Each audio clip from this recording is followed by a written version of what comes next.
اللہ رب العزت کا بے شمار وہ بے حساب فضل و احسان کہ اس نے ہم تمام کو سرکار مدینہ راحت قلب و سینہ تاجدار کون و مکان حضور رحمت عالم و نور مجسم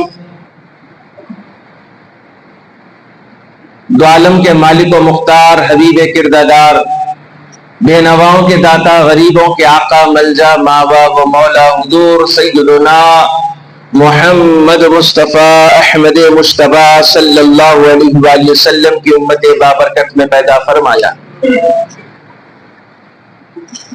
رب تبارک و تعالی قرآن حکیم قرآن فرقان کریم میں ارشاد فرماتا ہے یا ایھا الذین آمنوا اے ایمان والو کتب علیکم الصیام کہ تم پر روزے فرض کیے گئے کما کتب علی الذین من قبلکم کہ جس طرح تم سے پہلے لوگوں پہ روزے فرض کیے گئے تھے۔ اس کے بعد رب تعالی ارشاد فرماتا ہے لعلکم تتقون تاکہ تم پرہیزگار ہو جاؤ تقوی والے ہو جاؤ۔ معزز و مکرم حاضرین اکرام، رمضان المبارک کا مہینہ یقیناً رحمتوں برکتوں اور سعادتوں کا مہینہ ہے، اور یہ وہ مہینہ ہے جس میں آقا نبی رؤوف الکریم صلی اللہ علیہ وآلہ وسلم فرماتے ہیں کہ رمضان کا مہینہ وہ مہینہ ہے کہ جس میں بندوں کے رزق میں اضافہ کر دیا جاتا ہے، مومن کے رزق میں برکت دی جاتی ہے، اس کا رزق بڑھا دیا جاتا ہے۔ فرمایا حدیث پاک میں آتا ہے کہ حضرت ابو ہریرہ رضی اللہ تعالیٰ عنہ ارشاد فرماتے ہیں کہ سرکار دو عالم علیہ السلام نے فرمایا کہ جب رمضان آتا ہے اذا دخل رمضان جب رمضان آتا ہے فرمایا فتحت ابواب السماء آسمان کے دروازے کھول دیے جاتے ہیں۔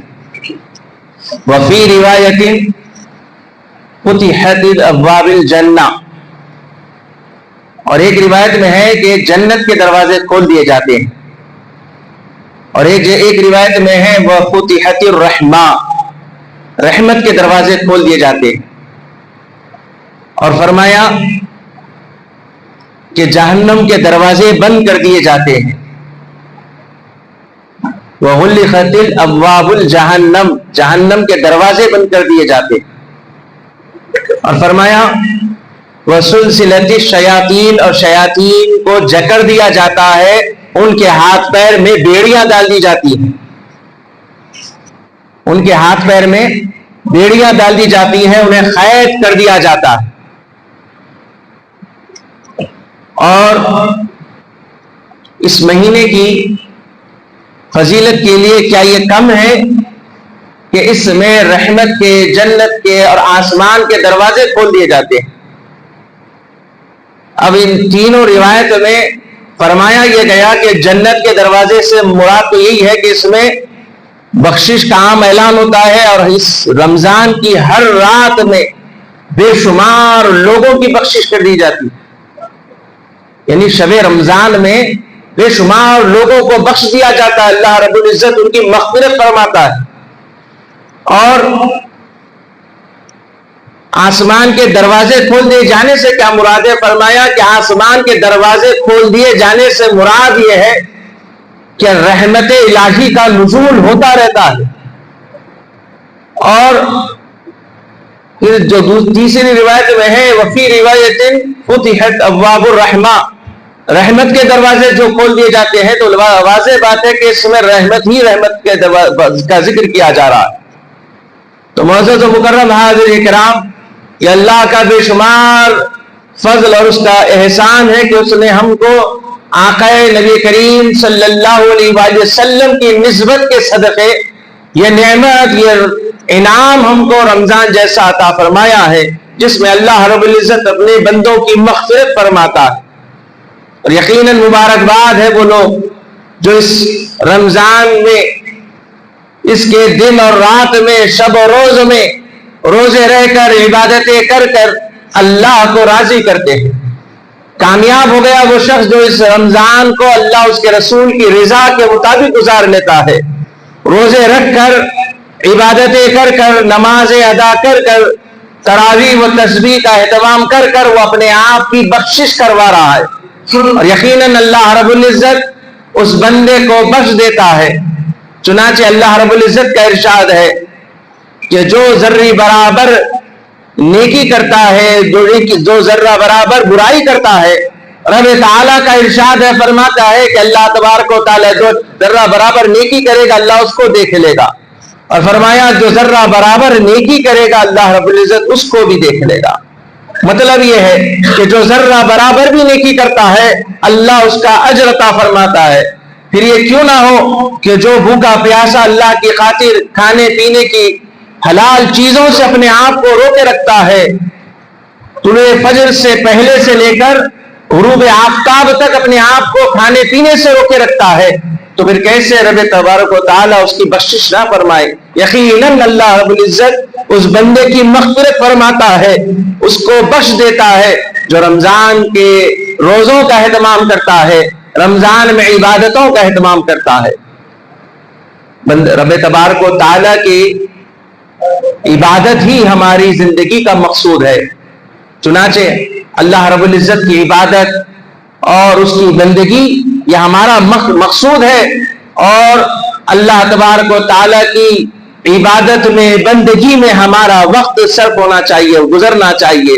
ہمیں چاہیے کہ ہم اللہ کے حضور عبادت میں اپنے وقت کو گزاریں، اللہ کے حضور قیام و رکوع و سجود میں اپنے وقت کو گزاریں، اس لیے کہ یہ بندگی کا قرینہ ہے، یہ بندگی کا طریقہ ہے کہ بندہ اللہ کے حضور عبادت میں مشغول رہے، اللہ کے حضور عبادت میں مشغول رہے، ذکر و اذکار میں مشغول رہے۔ معزز و مکرم حاضرین کرام، اللہ رب العزت نے جس طرح دیگر عبادتوں کا قرینہ رکھا ہے، نماز کے ذریعے سے، حج کے ذریعے سے، مالی عبادت زکوٰۃ کے ذریعے سے، ان عبادتوں کی طرح اللہ نے روزے کو بھی ایک ذریعہ رکھا ہے اپنا قرب عطا کرنے کے لیے، تاکہ بندہ روزے رکھ کر اللہ رب العزت کا قرب حاصل کر لے، اس کی معیت اسے حاصل ہو جائے، رب تبارک و تعالیٰ کی رحمتوں کا وہ حقدار ہو جائے۔ معزز و مکرم حاضرین کرام، رمضان کا مہینہ وہ مہینہ ہے جس کے بارے میں قرآن کریم ارشاد فرماتا ہے، شہر رمضان الذی انزل فیہ القرآن، کہ رمضان کا مہینہ وہ مہینہ ہے کہ جس میں قرآن نازل کیا گیا ہے۔ معزز و مکرم حاضرین کرام، روزہ یہ ہماری ایسی عبادت ہے کہ جس کے بارے میں امام قسطلانی رحمۃ اللہ تعالی علیہ فرماتے ہیں، حدیث پاک کے ارشاد کے ضمن میں فرماتے ہیں، حوالے سے فرماتے ہیں، جیسا کہ حضور نے فرمایا کہ کوئی دوسرے اعمال ہوں گے جس میں ریاکاری ہو سکتی ہے، لیکن حضور فرماتے ہیں کہ روزے میں ریاکاری نہیں ہے۔ یعنی اگر بندہ نماز ادا کر رہا ہے تو اس کے نماز ادا کرنے کا پتہ سب کو چل جائے گا، وہ اگر ہاتھ میں تسبیح لیا بیٹھا ہے، تسبیح کے دانے جو ہے اس کو ذکر کر رہا ہے، تسبیح کے دانے اپنی جانب گرا رہا ہے، تسبیح چلا رہا ہے، تو پتہ چلے گا کہ وہ اللہ کے ذکر میں ہے، یا اگر وہ ہاتھوں پر اللہ کا ذکر کرتا ہے تو پتہ چلے گا۔ اسی طرح وہ اللہ کو یاد کرنے کے لیے بیٹھ جائے، ذکر کرنے کے لیے بیٹھ جائے، تو اس کے ہونٹوں کی جنبش سے، حرکت سے پتہ چلے گا کہ یہ اللہ کا ذکر کر رہا ہے، یہ کچھ تو ذکر کر رہا ہے۔ فرمایا روزہ ایک ایسی عبادت ہے کہ جس میں ریاکاری نہیں ہے، روزہ رہنے والے ہی کو فقط پتہ ہے کہ وہ روزے سے ہے، وہ اللہ کی خاطر کھانے پینے سے رکا ہوا ہے۔ معزز و مکرم حاضرین کرام، اصل تو یہ ہے کہ روزے کے معنی و مفہوم اور اس کے مقصد کو سمجھا جائے۔ روزہ کسے کہتے ہیں؟ اصطلاحی معنی کیا ہے روزے کے؟ فرمایا روزے کے اصطلاحی معنی یہ ہے کہ کھانے پینے کی چیزوں سے اور ازدواجی تعلقات سے رکے رہنے کا نام۔ کب سے؟ صبح صادق سے لے کر غروب آفتاب تک، ان چیزوں سے رکے رہنے کا نام روزہ، کھانے پینے سے اور ازدواجی تعلقات سے، ان دونوں چیزوں سے رکے رہنے کا نام روزہ۔ معزز و مکرم حاضرین کرام، ضرورت ہے کہ ہم روزے کا پورا اہتمام کریں، روزے کی صحت کو خراب ہونے نہ دیں، اس لیے کہ جب ہم خلاف شرع اعمال جو روزے کے ہیں کرتے ہیں تو ہمارا روزہ خراب ہو جاتا ہے۔ اور ان میں سے ایک تو یہ ہے کہ گالی گلوچ کرنا، یعنی روزے کی حالت روزے ہمیں گالی گلوچ کرنا، فحاشی و بد کلامی کرنا، یہ وہ اعمال ہے جس سے روزے کی صحت خراب ہو جاتی ہے، روزہ مکروہ ہو جاتا ہے، اور بسا اوقات روزہ مکروہ تنزیہی تک پہنچ جاتا۔ حاضرین کرام، روزے کے جو احکام ہیں ان میں ظاہری چیز تو یہ سمجھ میں آتی ہے کہ ہم کھانے پینے سے رکے رہنا ہے، ازدواجی تعلقات سے رکے رہنا ہے، لیکن جو باطنی احکام ہے وہ کیا ہے؟ وہ یہی ہے کہ روزے سے پتہ جو ملتا ہے، روزے رکھنے سے سبق کیا ملتا ہے۔ ہم نے اپنے آپ کو صبح صادق سے کھانے پینے سے روکے رکھا، ہمیں پیاس بھی لگتی ہے، بھوک کا احساس بھی بسا اوقات ہوتا ہے، کیفیت ایسی ہو جاتی ہے کہ روزے کی شدت بھی بڑھ جاتی ہے، تو ایسے موقع پر ہمیں روزہ کیا نصیحت دیتا ہے؟ کیا ہم نے کبھی غور کیا کہ ہمیں روزہ کیا سکھاتا ہے؟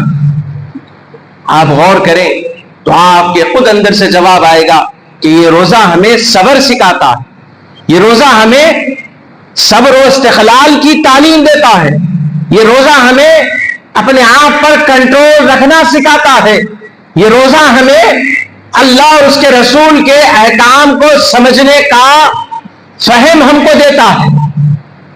یعنی ہمارے اندر جب شدت روزہ کی تکلیف بڑھ جاتی ہے، روزے کی کیفیت میں عالم یہ ہو جاتا ہے کہ ہمارے شکم میں جب عجیب کیفیات شروع ہونی ہوتی ہے تب بھی ہم رکے رہتے ہیں، ہمارا نفس تک یہ خیال نہیں کرتا کہ جا پانی پی لے، جا کچھ کھا لے، یعنی کوئی تو ایک شے ہے اندر ہمارے ایمانی وہ حرارت ہی ہے جو ہمیں اس بات کی تعلیم دیتی ہے، نصیحت دیتی ہے، رک جاؤ ابھی کچھ وقت ہے، رک جاؤ ابھی چند گھنٹے ہیں، رک جاؤ ابھی کچھ وقت کی بات ہے، افطار کا وقت آ جائے گا، تمہارا روزہ پورا ہو جائے گا۔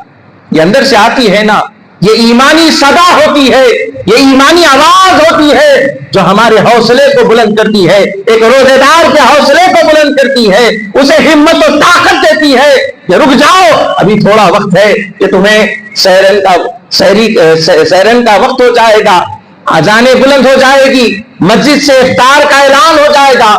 یہ ہمارے اندر ایک قسم کے خیالات جنم لیتے ہیں، ہمیں حوصلہ دلاتے ہیں، تو پتہ یہ چلا کہ روزہ ہمیں صبر کی تعلیم دیتا ہے، روزہ ہمیں اللہ اور اس کے رسول کے حکم کو پیش نظر رکھنے کی تعلیم دیتا ہے۔ تو پتہ یہ چلا کہ ظاہری چیزوں سے تو ہم خود رک رہے ہیں، اپنے آپ کو روک رہے ہیں، لیکن باطنی کیفیات میں روزہ ہمارے لیے مددگار ثابت ہو رہا ہے، ہمارے لیے ہیلپ کرنے والا بن رہا ہے، ہمارے لیے آسانی کا ذریعہ بن رہا ہے۔ اور پتہ چلا اسی لیے اللہ نے فرمایا یا ایھا الذین آمنو، اے ایمان والو، یہاں پر روزے داروں کے لیے جب مخاطب ہے اللہ تبارک و تعالی، تو اللہ نے اعلان بھی فرما دیا کہ اب جو روزہ نہیں رکھ سکتا، جس کے اندر ایمان نہیں ہے، اللہ ان سے مخاطب نہیں ہے، اللہ ان سے مخاطب ہے جو ایمان والے ہیں، اللہ ان سے مخاطب ہے جو روزے کی کیفیات کو برداشت کر سکتے ہیں، جو روزے کی شدت کو برداشت کر سکتے ہیں، ان سے اللہ مخاطب ہے۔ اے ایمان والو، معنی اور مفہوم پر غور کرے تو سب گویا اللہ روزے داروں سے ہی مخاطب ہے، گویا فرما یہ رہا ہے اے ایمان والے روزدارو تم سے مخاطب ہوں۔ کیوں؟ اب اللہ نے تو فرما دیا، اللہ رب ہے، پروردگار ہے، مالک ہے، اگر وہ چاہے تو صرف یہ فرمائے ہمارے لیے کہ روزہ رکھنا ہے سو رکھنا ہے، وجہ ہم نہیں بتاتے۔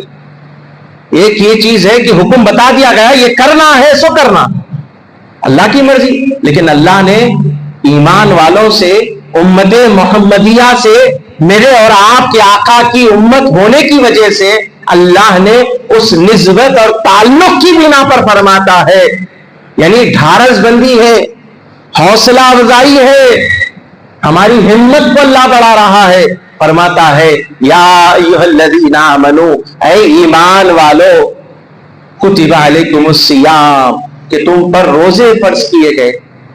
قرآن کریم یہ وہ کلام ہے جس کا مقصد صرف رحمت و برکت حاصل کرنا نہیں ہے، صرف تلاوت نہیں ہے، قرآن کا ایک پیغام ہے، اس کو سمجھنا ہے، اللہ کے احکام کو جاننا ہے، یہ ہر ایک پر لازم ہے۔ علم دین کا حاصل کرنا ہر ایک پر فرض ہے، اور کتنا حاصل کرنا یہ الگ موضوع، لیکن اتنا تو ہے کہ قرآن کریم کے بارے میں اتنا علم ہر ایک کو ہونا کہ اللہ کا ارشاد کیا ہے قرآن کریم، کیا رب تبارک و تعالیٰ فرما رہا، یہ ہم کو جاننا ضروری ہے۔ چنانچہ اللہ رب العزت ارشاد فرما رہا ہے، اس آیت کریمہ کو سمجھنے کی ضرورت ہے کہ کیا رب کی شان رحیمی، شان کریمی ہے، وہ رب ہے، وہ پروردگار ہے، اگر وہ چاہے تو کوئی عبادت گزار ہو، کوئی کچھ بھی ہو، وہ دوزخ میں ڈال دے، وہ رب ہے، اس کی مرضی، کون ہے جو اس سے کہہ سکے؟ کسی کی جرت نہیں ہے، وہ جس گنہگار کو اٹھائے دوزخ سے جنت میں ڈال دے، رب ہے، پروردگار ہے، مالک حقیقی ہے، کوئی اس کے خلاف نہیں بول سکتا، کوئی اس کے فیصلے کے خلاف نہیں جا سکتا۔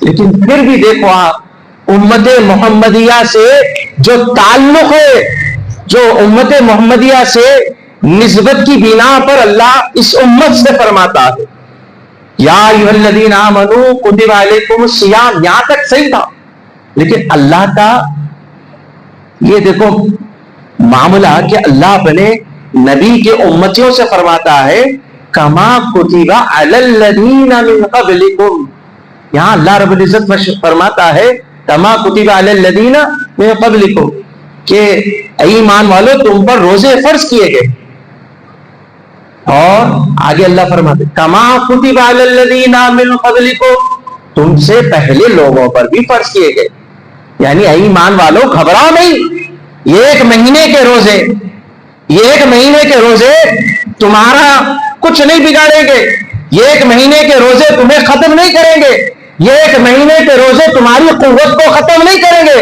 گھبراؤ نہیں، اس لیے کہ تم سے پہلے لوگوں پر بھی فرض کیے گئے۔ یہ اللہ ہماری حوصلہ افزائی فرما رہا ہے، ہماری ہمت کو بڑھا رہا ہے، فرما رہا ہے کہ تم سے پہلے لوگوں پر بھی فرض تھے، تم نئے نہیں ہو کہ تم پر روزے فرض ہوئے۔ اب اس آیت کریمہ کے تعلق سے حدیث کے اس علم کے سمندر میں ہم غوطہ-زن ہو اور تلاش کرے تو ایک بات ملتی ہے، آقا نامدار مدنی تاجدار دو عالم کے مالک و مختار سے جب صحابہ کرام نے دوسری امتوں کے روزوں کے بارے میں پوچھا تو آقا نے فرمایا کہ دوسری امت کے روزوں کا عالم یہ تھا کہ ان کے روزے دن کے تو دن کے، رات کے بھی روزے ہوا کرتے تھے، یعنی اللہ نے تمہارے لیے نسبت مصطفیٰ کے تصدق میں اللہ نے اس امت کو صرف دن کا روزہ دیا ہے، دن میں کھانا پینا روک کے رکھا ہے، دن میں ازواجی تعلقات کو روک کے رکھا ہے، لیکن اللہ نے رات میں کھانا پینا ہر چیز کو حلال فرما دیا۔ تو یہ نسبت مصطفیٰ کا صدقہ ہے۔ اگر سمجھ میں نہ آئے ہمارے نبی کون ہے تو خدا را قرآن پڑھو، سمجھ میں آئے گا قرآن کیا کہتا ہے مصطفیٰ کو۔ حاضرین کرام، اللہ رب العزت نے اپنے حبیب کی مرضی کو اپنی مرضی پر فوقیت عطا فرمائی، اور اس کی کھلی مثال جو تراویح کی نماز ہے، آپ دیکھیں آج تراویح کا پڑھنا یہ ہر ایک پر ضروری ہے، لازم ہے، لیکن حضور پاک علیہ الصلوۃ والسلام اگر تیسرے دن تشریف لائے، اگر چوتھے دن آقا آ جاتے، حجرے مبارکہ سے نکل جاتے، تو پھر یاد رکھو تراویح کا نمازوں کی طرح عین فرض ہو جاتی۔ یہ اختیار مصطفیٰ ہے، سبحان اللہ بولیے۔ اب جو کہتے ہیں نا مصطفیٰ کو اختیار نہیں ہے، ارے نادانو، مصطفیٰ کا اختیار کہاں کہاں کن کن چیزوں میں بتائیں۔ ارے روزے کا معاملہ آ جائے، میرے آقا کا اختیار ہے، رمضان کا مہینہ آ جائے، میرے آقا کا اختیار ہے، میرے آقا کے اختیار کا یہ عالم، نمازیں بھی میرے آقا کی مرضی۔ حاضرین کرام، روزہ بھی رکھتا ہے، روزے کے ٹائم ٹیبل میں بھی آقا کی مرضی۔ حاضرین کرام، سحری جیسی نعمت ملی، آقا کا اختیار ہے۔ حاضرین کرام، نمازیں پڑھتے ہیں، رمضان کا مہینہ آتا ہے، تراویح پڑھتے ہیں، آقا کی مرضی شامل حال ہے۔ اس لیے کہ اگر کوئی اس سے محروم ہو جائے تو یہ پھر حال یہ ہے کہ تنہا ادا بھی کر لے تو بھی ادا ہو جائے گی کسی عذر کی بنا پر، شرعی عذر کی بنا پر. تو یہ سہولتیں حتیٰ کہ یہ عالم میرے آقا کے اختیار کا رمضان المبارک کا مہینہ ہے. ایک اعرابی آقا کی بارگاہ میں آتے ہیں جو حضور کے چاہنے والے ہیں، حضور کے صحابی ہیں. اعرابی کا لفظ حدیث میں اس لیے آیا، اعرابی اس شخص کو کہتے ہیں جو مدینے کے خطے میں گاؤں میں کہیں رہتے ہیں، جسے آج ہم ضلع یا ڈسٹرکٹ کہتے ہیں، اس مقام پہ اس دور کے وہاں کے. تو وہ اعرابی آئے سرکار دو عالم علیہ الصلوۃ والسلام کی بارگاہ میں آئے تو عرض کرتے ہوئے آئے، یا رسول اللہ میں نے اپنی جان پر ظلم کر لیا ہے، ہائے ہائے میں نے اپنی جان پر ظلم کر لیا ہے، مجھ سے گناہ صادر ہو گیا ہے، میں نے اپنی جان پر ظلم کر لیا ہے، یا رسول اللہ یا رسول اللہ، یہ صدائے دیتے آئے. اب کوئی لگائے فتویٰ ان پہ شرک ہے، بدعت ہے، غلطی ہو گئی، اللہ کے پاس مسجد میں جا کے دعا کرو. کوئی لگائے فتویٰ حضرت اس اعرابی پر؟ ہے کوئی دنیا کا مفتی ایسا جو فتویٰ لگا کر بتائے؟ نہیں لگا سکتے. اب کیا کرتے ہیں؟ کہنے لگیں گے کہ نہیں یہ روایت ضعیف ہے، بولی پڑھیں گے نہیں، مگر کتاب میں موجود ہے، ضعیف بھی نہیں بول سکتے. کچھ نہیں آیا تو یہی حاضرین کرام، اس لیے کہا گیا نا، حیدرآبادی محاورہ مشہور ہے، خرگوش کے جتنے ٹانگوں کی مثال دے کر بتائی گئی، جتنے جو ہے ٹانگ پکڑی گئی، جتنی ہاتھ میں پکڑ لی اتنے ٹانگ نہیں ہے، بولے سی بات ہے، جتنے ہے وہ جگر نوتے سے ہے، بولے سی بات. تو یہ مذاق نہیں ہے، یہ محاورے اپنی جگہ ہے، یہ دین ہے، یہ حدیث مصطفیٰ ہے، یہ اختیار مصطفیٰ ہے. معزز و مکرم حاضرین کرام، تو سرکار دو عالم علیہ الصلوۃ والسلام کی بارگاہ میں وہ صحابی آئے، اعرابی آئے، یا رسول اللہ میں نے اپنی جان پر ظلم کر لیا ہے، مجھ سے گناہ صادر ہو گیا ہے. سرکار نے پوچھا کیا ہوا؟ کہنے لگے یا رسول اللہ میں حالت روزہ میں اپنے بیوی کے قریب چلا گیا، مجھ سے گناہ صادر ہو گیا. حاضرین کرام، سرکار دو عالم علیہ الصلوۃ والسلام نے فرمایا روزے کا جو ہے کفارہ ادا کرو. تو عرض کرنے لگے یا رسول اللہ میں غریب و مسکین ہوں، میں مجبور و بےکس ہوں، میرے کھانے کے لالے ہیں، میں کھانے پینے کی ہر چیز سے محروم ہوں. تو لوگوں نے جب حضرت اعرابی نے جب یہ کہا تو سرکار دو عالم علیہ الصلوۃ والسلام نے فرمایا تو روزے رکھ لو. آپ ایک کے بعد دیگر روزے کے اس کفارے کے طور پر فرماتے رہے. آخر کار وہ اعرابی یہ کہنے لگے کہ میں نہیں رکھ سکتا، یہاں تک کہ سرکار دو عالم علیہ الصلوۃ والسلام نے فرمایا ٹھیک ہے بیٹھ جاؤ. کیا کہا؟ بیٹھ جاؤ، ٹھیک ہے بیٹھو. وہ بیٹھ گئے. کچھ وقت گزرا، آپ کی خدمت بابرکت میں کھجوروں سے بھرا ہوا ٹوکرا پیش کیا گیا.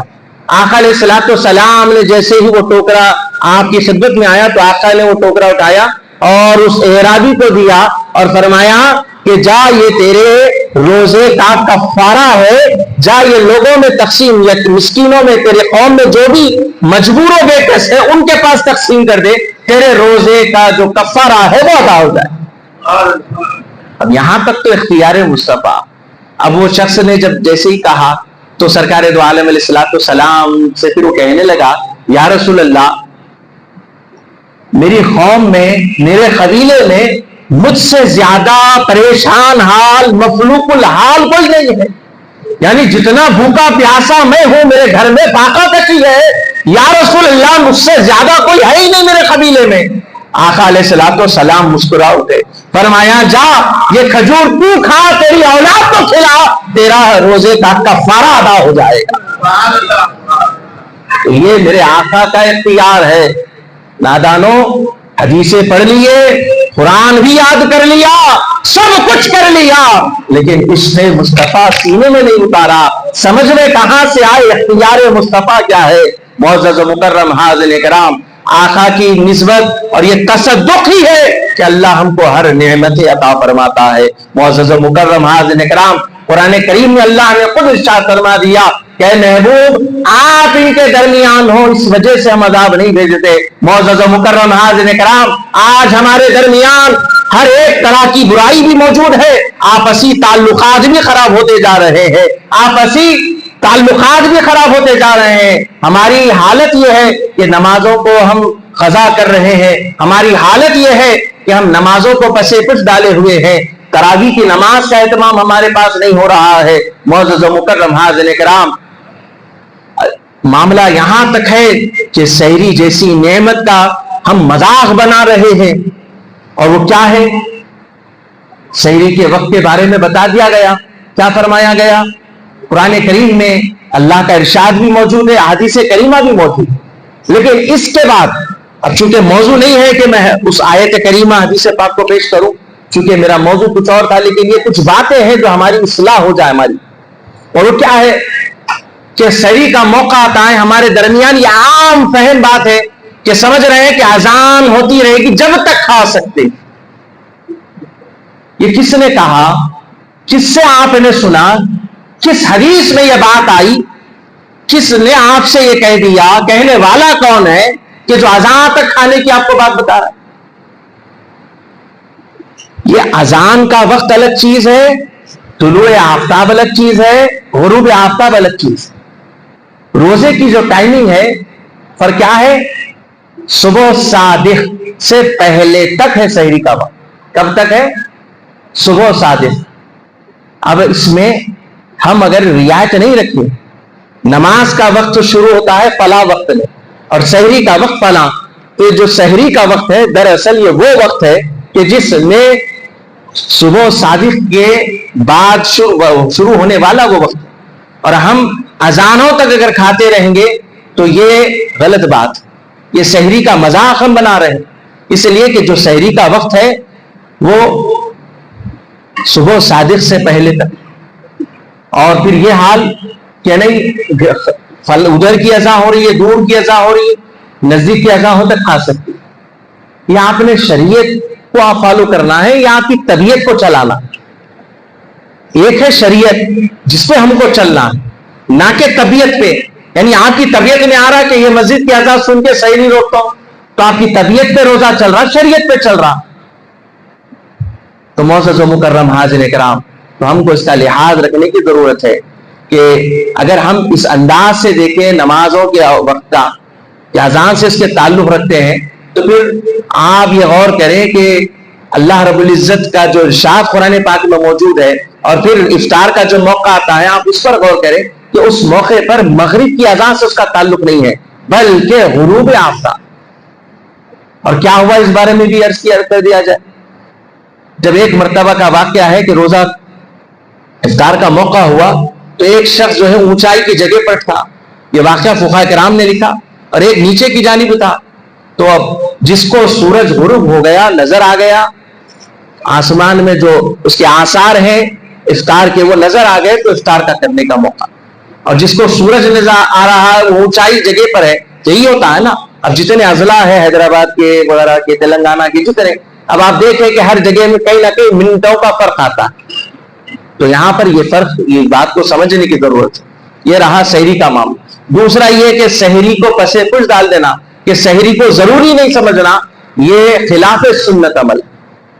ٹوپی نہیں پہن کر نماز پڑھنا خلاف سنت عمل ہے، سحری کو ترک کرنا یہ خلاف سنت عمل ہے۔ حالانکہ بغیر سحری کے روزہ ہو جاتا، لیکن ہم حضور پاک علیہ الصلوۃ والسلام سے محبت کرنے والے ہیں، تو حضور کا جو طریقہ رہا، حضور کی جو سیرت میں جو باتیں آئی ہم اس پر عمل کریں گے۔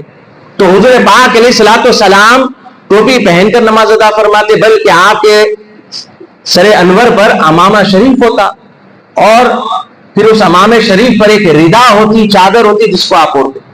یہ کبھی دوسری روایت میں بھی موجود ہے۔ تو بہرحال اسی طرح سحری کے اہتمام کے بارے میں حضور نے فرمایا سحری کرو، کیوں اگر ہو نہ ہو تو فرمایا 2 لقمے کیوں نہ ہو کھایا کرو، فرمایا سحری، اور فرمایا بہترین سحری یہ ہے کہ کھجور کھایا کرو، فرمایا۔ تو اگر سحری نہ کر سکے تو کچھ کھجوریں کھا لے تاکہ سحری بھی ہو جائے، حضور کا فرمان پر بھی عمل ہو جائے، اور کھجور کھانے کی جو برکت حضور نے بتائی ہے وہ بھی ہمیں حاصل ہو جائے۔ تو الغرض معزز محترم حاضرین کرام، اب رہی بات آخری ہے کہ تراویح کا جو معاملہ ہے، کہ اکثر و بیشتر دیکھا جا رہا ہے کہ تراویح کے جو رکعتوں میں تعین میں جو اختلاف ہے علماء کرام کے نزدیک، اور اس میں ہمارے علماء کرام کے پاس جو اجماع ہے 20 رکعت کا، اور یہ ابتدا سے 20 رکعت ہے اور صبح قیامت تک 20 رکعت رہیں گے، حضور پاک علیہ الصلوۃ والسلام نے 20 رکعت نمازوں کا اہتمام فرمایا. اب وہ یہ رہا ہے کہ جہاں 20 رکعت ہے پیچھے 8 رکعت پڑھ کر کچھ لوگ سب میں سے نکل کر انتشار پیدا کر رہے ہیں. تو ایک تو یہ ہے کہ آپ پڑھ رہے ہیں، آپ نے اچھا کیا، لیکن 8 پڑھ کے جا رہے ہیں، دوسروں کو مشکوک کر رہے ہیں، انتشار پیدا کر رہے ہیں. اور اگر ان کے لیے میں عرض کر رہا ہوں جو 8 رکعت پڑھ کر نکل رہے ہیں، تو جو 8 رکعت کی تراویح کو دلیل بناتے ہیں، بخاری شریف میں حضرت امام بخاری علیہ رحمہ نے جو حدیث لائی ہے رمضان کے باب میں، وہ حدیث کیا ہے؟ حضرت بی بی عائشہ صدیقہ رضی اللہ تعالی عنہا سے سوال کیا کہ اما جان ام المومنین سرکار دو عالم علیہ الصلوۃ والسلام رمضان کی رات میں کتنی رکعتیں پڑھتے تھے، کون سی نماز ادا کرتے؟ تو حضرت بی بی عائشہ صدیقہ نے کیا کہا؟ 11 رکعت نماز، اور کہا کہ 8 رکعت وہ پڑھتے تھے رات میں تہجد کے، اور 3 رکعت وتر کے آپ ادا فرماتے، تاخیر سے ادا کرتے، جیسا کہ دوسری روایتوں میں موجود. تو اب اس روایت کے امام بخاری نے کیا کیا علیہ رحمت رضوان نے؟ رمضان کے باب میں لا کر تراویح کے باب میں اس کو شامل کر دیا. اب جو دلیل بنا رہے ہیں تراویح کے باب میں لایا. تو اب یہاں پر فقہاء کرام محدثین فرماتے ہیں کہ اگر امام بخاری نے اگر کوئی باب باندھا، یعنی کوئی ایک چیپٹر الگ سے بنایا اس موضوع سے، ٹاپک سے، تو ایسے کئی چیزیں بنائی جس پر پھر ہم غور نہیں کر سکتے، عمل نہیں کر سکتے. تو پھر امام مسلم علیہ رحمہ نے انہوں نے کیا کیا؟ انہوں نے اس حدیث کو آپ نے بھی نقل کیا، لیکن رمضان یا تراویح کے باب میں نہیں، بلکہ آپ نے اس کو تہجد کے باب میں چیپٹر میں الگ سے اس کو لکھا ہے، اس ٹاپک کو لکھا ہے. اب دونوں میں حدیث میں جو روایت ہے وہ ایک ہی طرح کا. حضرت بی بی عائشہ نے جو کہا رمضان میں اور اس کے بعد رمضان میں بھی حضور کا عالم یہ تھا کہ 8 رکعت نماز ادا فرماتے، 3 رکعت بھی کرتے. تو پوچھنے والے نے تہجد کا پوچھا، حضرت بی بی عائشہ صدیقہ ام المومنین نے بھی تہجد کا بتایا. تو یہاں پر واضح نہیں ہے کہ تراویح کا ذکر آیا. اب تراویح جو لفظ ہے اس میں کیا ہے؟ تراویح کہتے کس کو ہے؟ تہجد الگ چیز کا نام ہے. اب جو 8 پڑھتے ہیں وہ یہ کہتے ہیں کہ تہجد ہی کی رکعتیں ہیں، بولتے نہیں، بلکہ رمضان میں الگ سے قیام کا حکم حضور نے فرمایا. جیسا کہ کیا فرمایا؟ من صام رمضان ایمان و احتساب، کہ جو رمضان میں ایمان اور احتساب اچھی نیت کے ساتھ روزے رکھتا ہے غفر لہ، اسے بخش دیا جاتا ہے ما تقدم من ذنبی، اس کے پہلے اگلے پچھلے سارے گناہ معاف، اس کو روزہ رہنے والے کو. پھر اس کے بعد ایک جگہ فرمایا من خام رمضان ایمان و احتساب، اور جو رمضان میں قیام کرتا ہے نماز کے لیے ٹھہرتا ہے. تو بھائی یہاں پر جو بات آئی تو یہاں تہجد کا ذکر تو الگ ضمن میں آئے گا، لیکن خصوصیت جو قیام کا فرمایا وہ رمضان میں تراویح کا حکم. اب تراویح کا لفظ پر غور کرے تو تراویح کہتے اس کے ہے کہ ہر رکعت کے بعد کچھ دیر کے لیے راحت ہو. یہ کس سے بنا سو لفظ ہے؟ راحت، یعنی کچھ دیر کے لیے بیٹھنا. جیسا کہ 4 رکعت نماز ہوتے ہی کیا کرتے؟ 2 رکعت کے بعد بھی بیٹھتے کچھ دیر کے لیے، پھر 4 رکعت ہوتے تو اس سے زیادہ دیر تسبیح پڑھتے، خالی بیٹھتے. تراویح کے مقصد کے تحت بیٹھ رہے. اب تو بزرگان علماء کرام نے کیا کیا؟ خالی بیٹھنا رکعتوں کے بعد فضول ہے، اس لیے کہ ذہن منتشر ہوتا ہے، کدھر بھی ذہن جا سکتا ہے، تو تسبیح پڑھائی جاتی، یہی مقصد ہے. تو حاضرین کرام، تو اب یہ علماء کا اختلاف ہے، اجماع ہے، ہمارے علماء کرام کا اجماع ہے، بڑی جماعت ہے جو 20 رکعت کی طرف بات کرتی ہے. بلکہ مکہ شریف میں، مدینہ منورہ میں ہر مقامات پر تراویح کا اہتمام ہوا کرتا، تو اس وقت 20 رکعت ہوا کرتے تھے. اب بعد میں وہ نئی تحقیق آ گئی اپنے طور پر، پتہ نہیں، بہرحال وہ 8 رکعتیں چل رہی.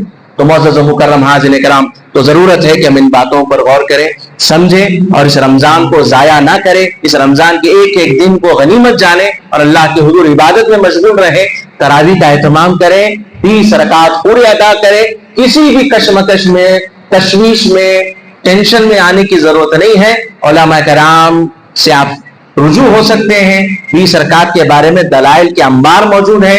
حضرت عمر، حضرت عثمان غنی، حضرت مولا علی شیر خدا، یہ سارے خلفائے راشدین 20 رکعت کا اہتمام فرماتے تھے. اور وہ جو صحابی تھے جن کی روایت ہمارے نزدیک ہے، ہمارے علماء کے نزدیک ہے، وہ حضرت ابی بن کعب رضی اللہ تعالیٰ عنہ تھے، جو حافظ قرآن تھے، جو نماز کی تراویح کی امامت فرمایا کرتے. یعنی حضرت عمر نے ان کو منتخب فرمایا تھا. جب دیکھا لوگ الگ الگ ہیں تو آپ نے منتخب فرمایا کہ یہ الگ الگ ہے, اگر ان کو ایک جگہ ٹھہرا دیا جائے ایک امام کے پیچھے, اس طرح تعین ہوا. حضرت ابی بن کعب رضی اللہ تعالیٰ عنہ ٹھہرے 20 رکعت. پھر حضرت عثمان غنی کا دور آیا. حضرت عثمان غنی کے دور میں اسی طرح حضرت ابی بن کعب سے. پھر حضرت مولا علی شیر خدا حیدر کرار رضی اللہ تعالیٰ عنہ کا دور خلافت آیا, آپ نے بھی اسی طرح اہتمام فرمایا. تو یہ سلسلہ چلتا رہا تاکہ آج تک یہ دور دورہ ہے. اب آنے والا دور, یہ گزر رہا دور جو ہے فتنوں کا دور ہے. ہمیں چاہیے کہ ہم اپنے ایمان کی, عقیدے کی حفاظت کریں, نمازوں کی پابندی کریں. رب تبارک و تعالیٰ سے دعا ہے کہ کہنے سننے کے ساتھ ساتھ ہم تمام کو عمل کرنے کی توفیق عطا فرمائیں. ہم تمام